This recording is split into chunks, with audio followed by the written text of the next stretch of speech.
Saya ingin memberikan apresiasi setinggi-tingginya kepada kepolisian yang telah mencopot Kapolres Kulon Progo karena tunduk pada ormas intoleran dan juga telah menahan ketua RT di Lampung yang menghentikan kebaktian di gereja. Saya salut kepada pihak kepolisian. Fatwa itu pendapat, fatwa bisa didebat. Fatwa tidak mengikat. Fatwa itu opini, tidak suci, meniscayakan toleransi. Dan sebaik-baik fatwa, suara hati nurani. Inilah fatwa Guntur Romli. Assalamualaikum warahmatullahi wabarakatuh. Salam sejahtera untuk kita semua. Shalom, shalom aleichem, Om Swastiastu, Namo Buddhaya, Widedong Tien, Rahayu, Salam Nusantara. Pemirsa Cokro TV, kita perlu memberikan apresiasi yang setinggi-tingginya kepada pihak kepolisian yang telah melakukan tindakan koreksi dan tindakan tegas dengan mencopot Kapolres Kulon Progo Yogyakarta karena sebelum ini telah tunduk pada ormas intoleran terkait penutupan patung Bunda Maria di Kulon Progo. Kemudian juga ada peristiwa lain sebelum ini, kepolisian juga telah menetapkan tersangka dan menahan seorang ketua RT yang bernama Wawan Kurniawan yang menghentikan paksa ibadah kebaktian di gereja Kristen Kemah Daud di Bandar Lampung. Dua peristiwa ini merupakan perwujudan yang nyata dari janji Kapolri untuk menindak secara tegas kelompok-kelompok intoleran yang mengganggu kerukunan umat beragama di Indonesia. Terkait penutupan patung Bunda Maria di Kulon Progo, memang ada perubahan keterangan dari pihak kepolisian sebelum ini. Sebelum pernyataan dari Kapolres Kulon Progo yang kini telah diganti, sebelumnya dari Polsek Lenda mengatakan bahwa penutupan patung Bunda Maria itu karena desakan dari ormas-ormas intoleran. Tapi kemudian oleh Kapolres yang sudah diganti itu mengatakan bahwa penutupan patung Bunda Maria karena keinginan sang pemilik rumah doa.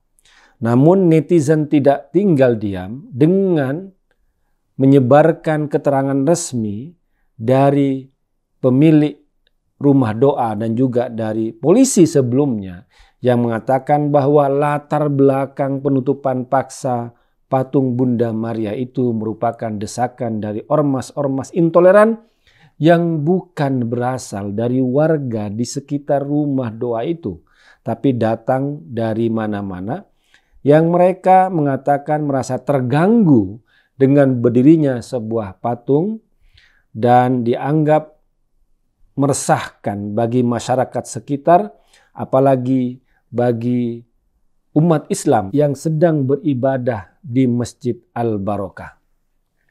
Saya telah memberikan video sebelum ini yang mempertanyakan kualitas keimanan, keislaman seseorang yang terganggu pada sebuah patung. Jenis keimanan macam apa kalau terganggu dengan patung yang hanya berdiri? Apalagi kata teman saya sambil bergurau, patung itu kan sudah menggunakan pakaian tertutup yang sopan dan memakai jilbab. Kenapa mesti takut kepada patung itu? Ya, kerudung yang dipakai Bunda Maria merupakan tradisi yang dikenal di kalangan Kristen yang sampai saat ini masih dipakai, dan juga kerudung dan jilbab juga dikenal di kalangan muslimah, para pengikut Islam. Nah, perubahan keterangan polisi itu kepada Kapolres itulah yang menjadi penyebab bahwa Kapolres yang sekarang diganti itu ingin menyembunyikan fakta sebenarnya bahwa memang ada desakan dan tuntutan dari kelompok-kelompok radikal, kelompok-kelompok intoleran, sehingga pemilik terpaksa menutup patung Bunda Maria itu dengan terpal. Disinilah kita selama ini mempertanyakan keberpihakan polisi. Kalau diteruskan mereka tunduk pada ormas-ormas intoleran, pada ormas-ormas radikal, maka lambat laun mereka akan mempertanyakan pijakan, aturan, undang-undang hingga konstitusi kita. Karena itu tindakan tegas kepolisian untuk melakukan koreksi, melakukan evaluasi, melakukan pendisiplinan internal dengan mengganti Kapolres Kulon Progo yang dianggap tunduk kepada ormas intoleran merupakan tindakan yang nyata, yang bagus, yang perlu kita dukung. Kemudian juga ketegasan polisi tampak pada pelaku penghentian paksa ibadah di Gereja Kristen Rumah Daud di Lampung dengan menahan Ketua RT Wawan Kurniawan yang secara pongah, yang secara sombong menghentikan ibadah ketika ibadah itu berlangsung. Ini merupakan kejadian yang sudah kita bicarakan sebelum ini, tapi kita juga perlu mewaspadai tindakan provokatif tersebut yang menghentikan paksa ibadah, proses ibadah. Kalau saya bandingkan misalnya bagaimana seorang Islam sedang sholat Jumat, sedang ada khutbah, tiba-tiba ada orang yang membubarkan, yang menghentikan paksa. Bagaimana perasaan kita sebagai orang Islam? Saya kira begitu juga umat Kristen ketika ibadahnya, ketika kebaktiannya, ketika di atas altar kemudian dihentikan secara paksa, merupakan tindakan yang menyakitkan bagi orang yang percaya pada proses ibadah itu.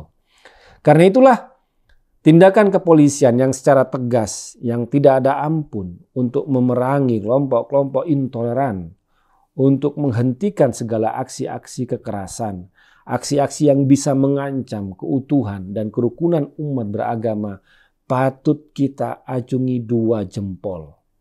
Dan ketegasan itu tidak hanya pada kelompok-kelompok intoleran, pada kelompok-kelompok di luar kepolisian sendiri, tetapi kalau ada keterlibatan penegak hukum, orang polisi, maka kepolisian sendiri pun tidak ada kesungkanan untuk melakukan koreksi, melakukan evaluasi hingga mengganti pejabatnya itu.